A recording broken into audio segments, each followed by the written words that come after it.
January 2018. Clearview Hospital employees are assured their concerns will be addressed with urgency. Health officials continue to monitor suspected measles case as they warn of sporadic outbreaks of measles in parts of Europe. The Jamaican government announces a network of CCTV feeds is to come on stream. And the U.S. president tells global financial leaders he will always put the U.S. first when it comes to trade, but that does not mean America alone. Thank you so much for joining us this Friday evening. Those of you joining us by radio, those of you tuning in on Facebook Live via our app, and those of you on our website, pointefmradio.com. I am Phil George. The Minister of Health and the Environment is criticizing the management structure of the public service, which he believes is the reason why matters of importance cannot be resolved in a timely fashion.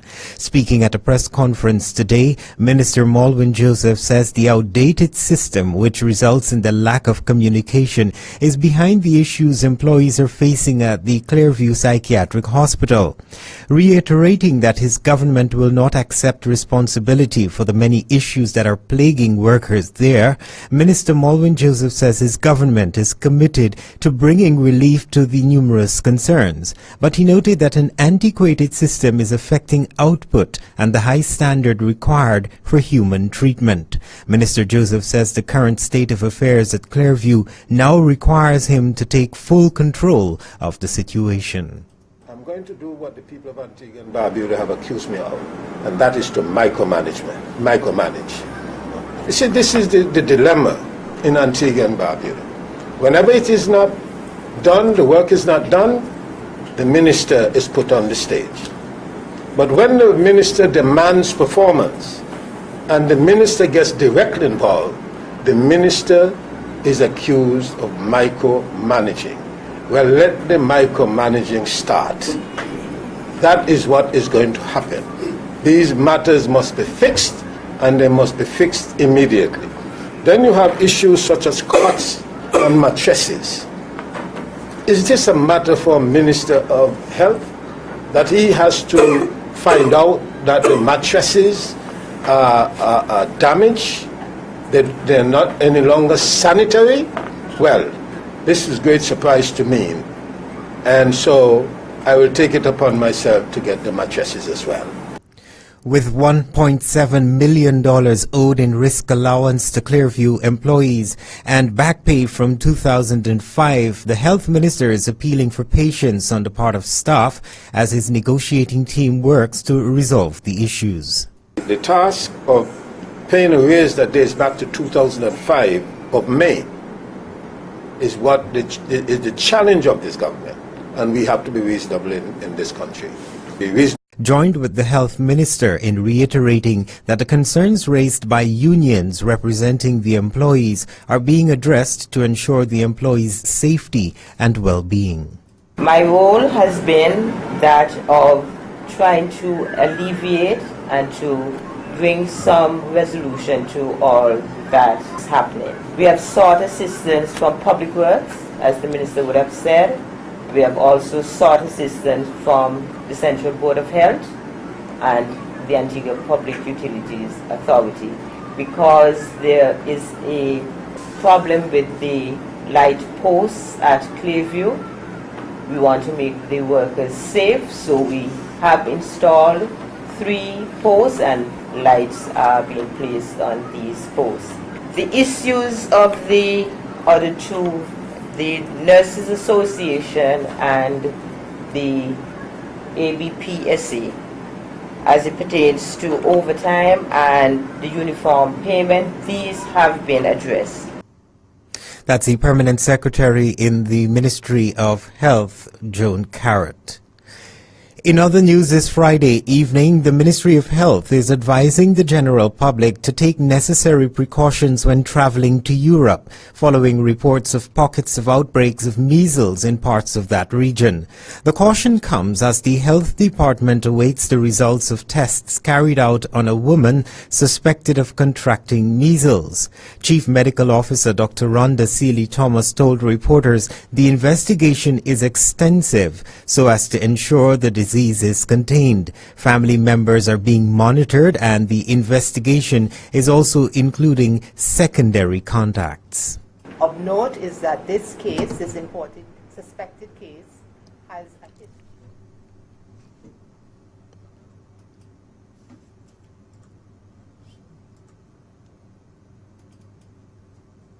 Doing quite well. Family members have been quarantined. They too are doing well. Fortunately, some of them had been immunized, so they are protected. The Ministry of Health immediately launched an investigation into the case, and that involved identifying primary contacts, persons that she would have come into contact with, assessing their immunization status. If they've not been immunized, offering them immunization. We've also extended our investigation and contact tracing to secondary contacts, that is, persons who she would have come into contact with or potentially come into contact with, and persons that they subsequently would have come into contact with. As you've heard, Dr. Thomas is emphasizing the need for immunization which can ward off such diseases. In the case of the woman, medical officials have determined she has a history. Of note is that this case, this important suspected case, has a history of no vaccination.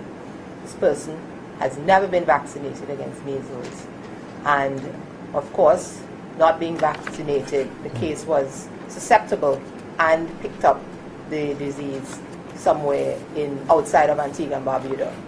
I want to stress here the fact that vaccination is critical. There is no cure for measles. It's a viral disease. There's no antiviral medication available. The only thing that can safely protect persons from developing measles is vaccination. As part of our vaccination program here in Antigua and Barbuda, the MMR, or measles, mumps, rubella vaccine, is given to infants, 2 doses of an initial dose followed 4 weeks later by a booster or a second dose. And that's routinely given as part of our immunization program here in Antigua that gives persons the immunity to measles, so that if they are subsequently exposed, they will have a very high chance of not being infected. That's the Chief Medical Officer, Dr. Rhonda Seeley-Thomas. Measles is a highly contagious disease which is characterized by high fever, cough, runny nose, and a fine red skin rash which starts on the face and spreads to the body. Health officials are advising if anyone experiences fever with the rash, they should visit their doctor or nearest healthcare center immediately. Journalist Ian Magic Hughes was today sentenced by a judge to 2 years in prison for inappropriately touching a 14-year-old girl back in 2012. Hughes, known mostly for his work in sports journalism, was found guilty of sexual assault in 2017 following a trial by jury. During his trial last year, the court heard that the 14-year-old was a friend of Hughes's daughter. Information and Telecommunications Minister Melford Nicholas will have oversight of the Public Works Department as major road rehabilitation work begins across the island. Already he has served notice that government will require and demand a great deal from the department. Acknowledging the Public Works Department is faced with operational challenges, Nicholas says those are expected to be rectified shortly, and that will prevent major hindrances to the road work. Hopefully within the next few weeks we will begin to see a standard operating procedure that ensures that we can always operate at optimum, and wherever we are not, we can check and fix very quickly, because when the road programs gets underway, it will be a fatal mistake if we were to have any untoward breakdown in the plants or shortened supply of materials. I think that will just make the road program as disruptive as it's going to be to pedestrians and road users alike if we are still faced with the issue of not having the right amount of supply. Minister Nicholas has pointed to the need for work to be carried out at nights so as to alleviate what can become a traffic nightmare for road users during the day. Approximately 18 miles of roads along 6 major highways and roadways will be designed and constructed at a cost of $66 million. Among the areas identified are Sir George Walter Highway, formerly Airport Road, Fries Hill Road, to Sydney Walling Highway, formerly Factory Road, the Anchorage Road, Old Palm Road and Valley Road North. Road construction is set to begin on February 15th. Doctors at Mount St. John's Medical Center have discharged Minister of Works, Eustace Tico Lake, 1 week after he underwent kidney transplant. The report this evening is both Minister Lake and his donor are doing fine following a successful operation. He's reportedly resting as he continues on the road to recovery with constant monitoring from medical officials.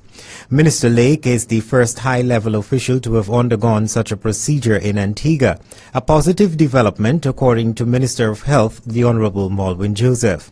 Antigua and Barbuda, building on its success of kidney transplants, has now joined the Global Kidney Exchange Program. This followed a meeting in Mexico between Minister Malwin Joseph and the lead surgeon involved in the kidney transplants in Antigua. And it was during that time we sat down and he introduced the idea of Global Kidney Exchange, and I offered Antigua and Barbuda as a destination for this service.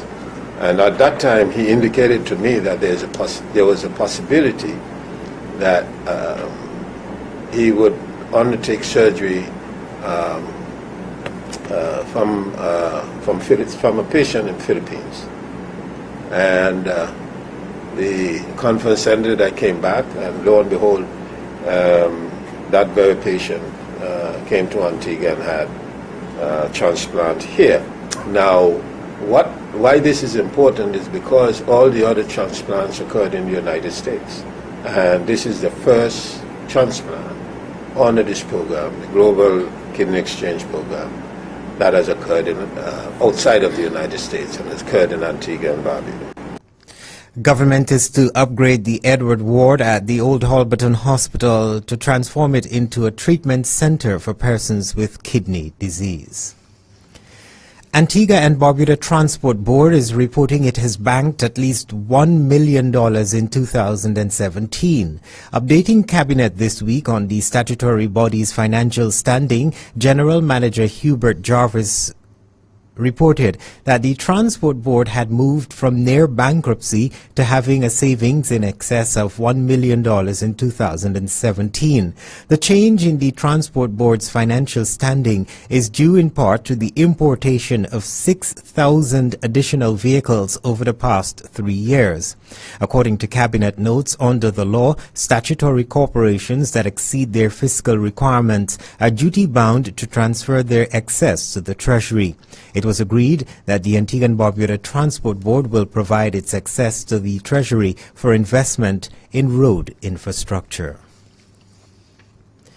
The Canadian government's decision to withdraw its visa-free travel for Antiguans and Barbudans has impacted the country's revenue intake. 2017 revenue estimates are expected to be in the revenues of Hurricane Irma, neither of which had been anticipated. A further reason is the performance in the revenue from the Antigua and Barbuda sales tax, the ABST. This is attributable to the closure of a number of major hotels during the third quarter and part of the fourth quarter of 2017 for renovations and expansion. We have all learned a lesson from the capricious closure of hotels, and rules and regulations have been put in place so that hotels will be required to give at least 60 days notice of suspended operations to facilitate adequate planning. Another reason that contributed to revision of projections is government's sustained efforts of granting exemptions, according to the finance minister. While import duties in 2017 increased over 2016 by 7% to $88 million, the revenues were down from the budget projection because, again, of my government's willingness to respond favorably to private sector requests for exemptions in support of their businesses. Therefore, Mr. Speaker, the legitimacy of any anti-business allegation is exposed as a malicious fabrication. And this is evident by the actions of my government to help and not to hinder investments. Let that falsehood now be nailed. Let the truth prevail. Let the facts repudiate the lies. That's Prime Minister and Minister of Finance and Corporate Governance, the Honourable Gaston Brown, ending the national developments this Friday evening. The Jamaican government announces a network of CCTV feeds is to come on stream, and the U.S. President tells global finance leaders he will always put the United States first when it comes to trade, but that does not mean America alone. We'll have those stories and more in regional and international developments. Stay tuned.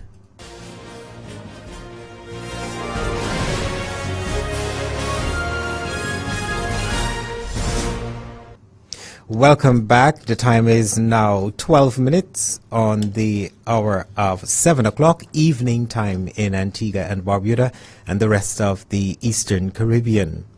Jamaica Eye, a network of all the government and some 300 privately owned closed-circuit television feeds, is to come on stream in February of 2018. This was disclosed by National Security Minister Robert Montague at the Jamaica Stock Exchange Regional Investments and Capital Markets Conference, held at the Jamaica Pegasus Hotel in New Kingston on Thursday. He said they have 21 CCTV cameras installed in Kingston that have the capability to read license plates, and as soon as the new Road Traffic Act is passed, they will be able to activate the usage of the cameras. He also informed that CCTV cameras have been installed in Mandeville, Manchester, Ocho Rios, St. Anne, Negril, Westmoreland and Montego Bay, St. James. It will cost the government almost $3 billion over the next 2 years for the full rollout of the national closed-circuit television system. Under the Jamaica Eye program, citizens and businesses with CCTV systems will register via a website. The Jamaica Eye project is the brainchild of Minister Montague, in keeping with the 5-pillar crime reduction strategy he presented in 2016.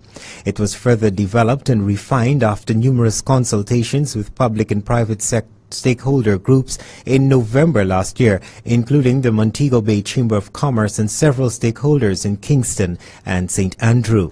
The national CCTV system will monitor public spaces island-wide and assist the authorities in providing a suitable response in the event of an incident, disaster or act of criminality.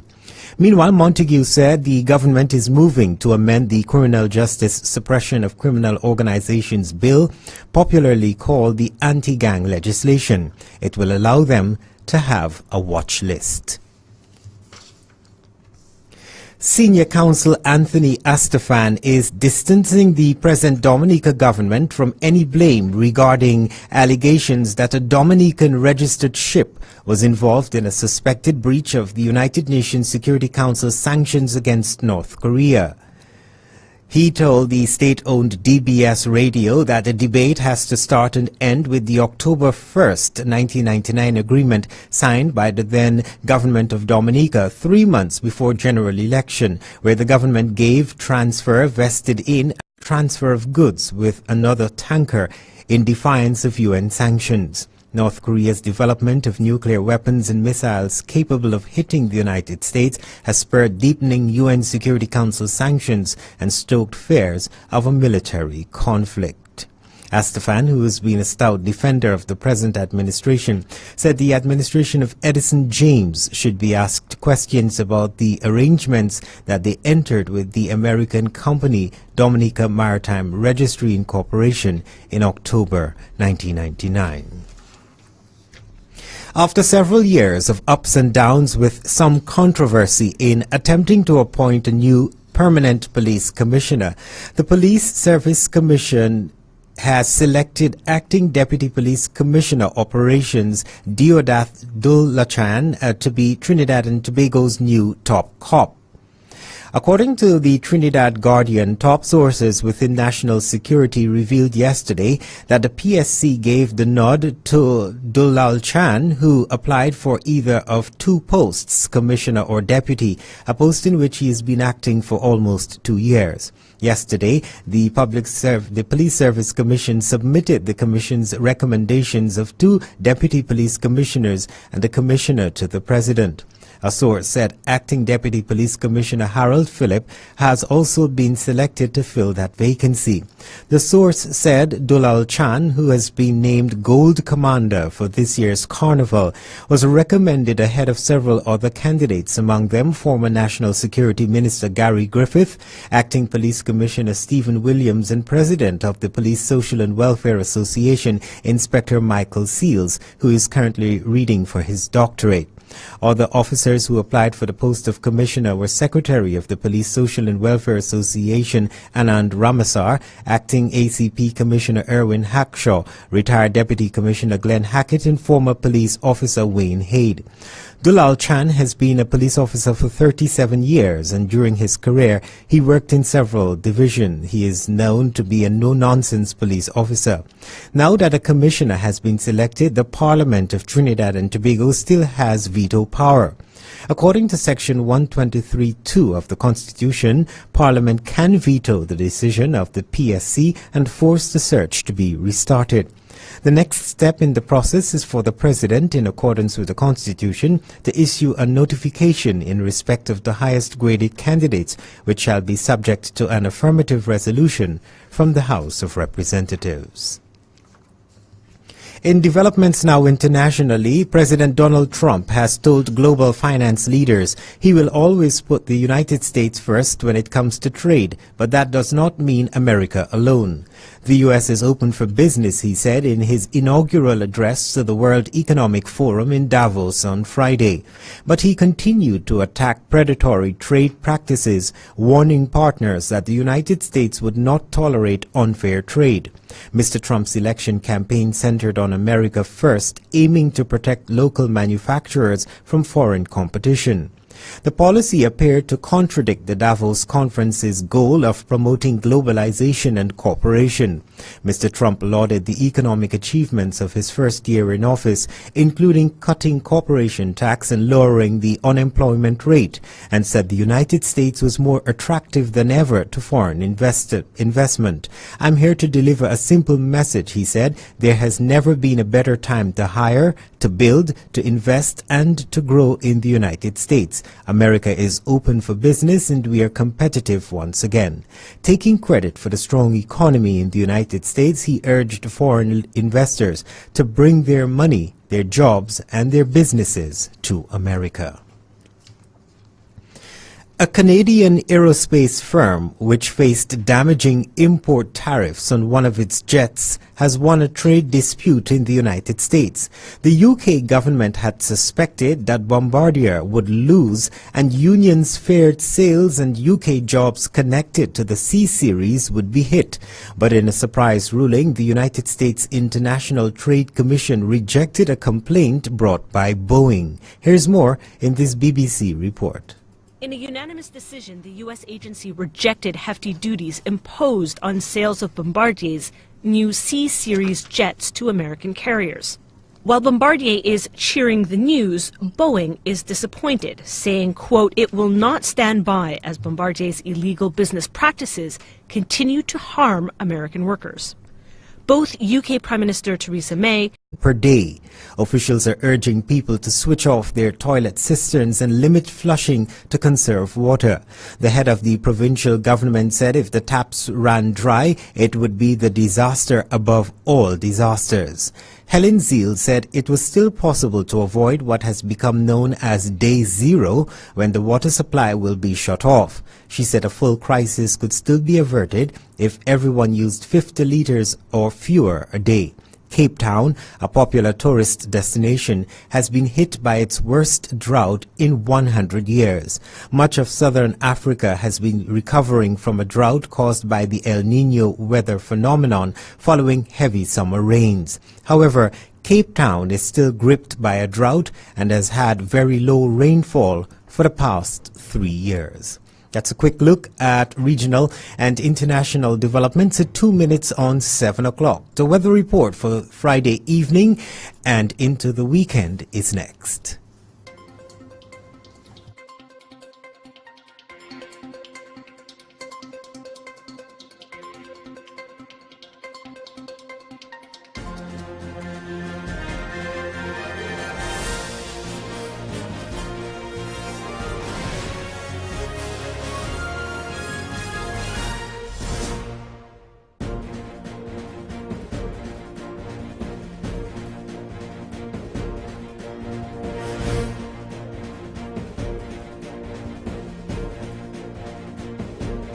Forecast for Antigua and Barbuda.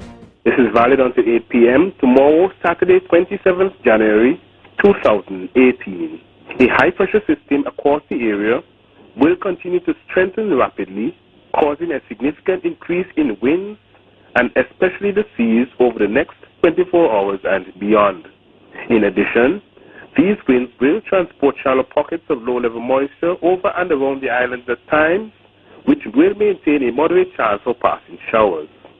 Therefore, we can expect partly cloudy skies tonight, with a moderate chance for some brief passing showers, becoming partly sunny in general tomorrow, with more periods of passing showers developing.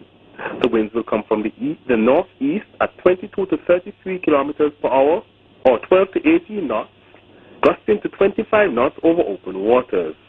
Now, sea conditions will be rough, with swells reaching 2.1 to 3.1 meters, or 7 to 10 feet. Firm warnings are now in place for small craft operators and sea bathers against hazardous sea conditions. In addition, sea bathers will further be asked to stay away from these waters going into the weekend, as swells are expected to increase even further, as high as 15 feet. A special marine advisory will be issued later today. Rainfall thus far for the month of January now stands at 38.6 millimeters, or 1.52 inches. Today we recorded a maximum temperature of 28 degrees Celsius, or 82 degrees Fahrenheit, and our low expected for tonight is 23 degrees Celsius, or 73 degrees Fahrenheit. The sun will rise tomorrow at 6:39 a.m. and set at 6:01 p.m. This is the end of the local weather forecast. I am Bernard Simon for the Antigua and Barbuda Meteorological Services at the V.C. Bird International Airport. The weather report brings us to the end of Point FM's nightly news for Friday, the 26th day of January 2018. Just before we go, a recap of the headlines that made the news. Clearview Hospital employees are assured their concerns will be addressed with urgency. Health officials continue to monitor a suspected measles case in Antigua as they warn of sporadic outbreaks of measles in parts of Europe. The Jamaica government announces a network of CCTV feeds is to come on stream, and the U.S. president tells global finance leaders he will always put the U.S. first when it comes to trade, but that does not mean America alone. Thank you once again for joining us this Friday evening, those of you by radio, those of you on Facebook Live via our app, and those of you who have joined us on our website, pointefmradio.com. On behalf of all of us here at Point FM, I am Phil George, wishing you a pleasant evening and do have a great weekend. Be sure to join me again next week. Goodbye.